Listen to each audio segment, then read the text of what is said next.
ஒரு சமயம் பசுமையான காட்டில் ஒரு முயல் வாழ்ந்தது. அது சிறியது, ஆனால் மிகவும் புத்திசாலி. அக்காட்டில் ஒரு பெரிய புலி இருந்தது. அந்த புலி மிகவும் பேராசையாக இருந்து ஒவ்வொரு நாளும் ஒரு விலங்கை கையாண்டு சாப்பிடுவதாக கூறியது. அனைத்து விலங்குகளும் பயந்துவிட்டனர். அதனால் அவர்கள் ஒரு ஒப்பந்தம் செய்தார்கள். தினமும் ஒரு விலங்கு தாமாகவே புலியிடம் சென்று உணவாக இருப்பது. ஒரு நாள் முயலின் வரிசை வந்தது. முயல் பயப்படாமல் ஒரு யோசனை செய்யத் தொடங்கியது. அது மெதுவாக புலியின் குகைக்குச் சென்றது. ஆனால் தாமதமாக வந்தது. புலி கோபமாக கேட்டது, "ஏன் தாமதமாயிற்று?" முயல் புன்னகைத்து, "மன்னிக்கணும் பெரிய புலி, வழியில் இன்னொரு புலி என்னை தடுத்தது. அது சொல்லியது, இந்த காடு எனக்கே சொந்தம் என்று." புலி கோபமடைந்தது. "அப்படி ஒருத்தன் எங்கே இருக்கான்?" என்று கேட்டது.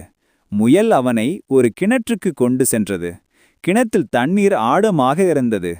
புலி உள்ளே பார்த்ததும் தன் பிரதிபலிப்பை கண்டது. அது மற்றொரு புலி என்று நினைத்து துள்ளி விழுந்தது. அந்த நாள் முதல் அந்த காட்டில் விலங்குகள் அமைதியாக வாழ்ந்தன. பாடம்: புத்திசாலித்தனமும் அமைதியான யோசனையும் பலம் காட்டும்.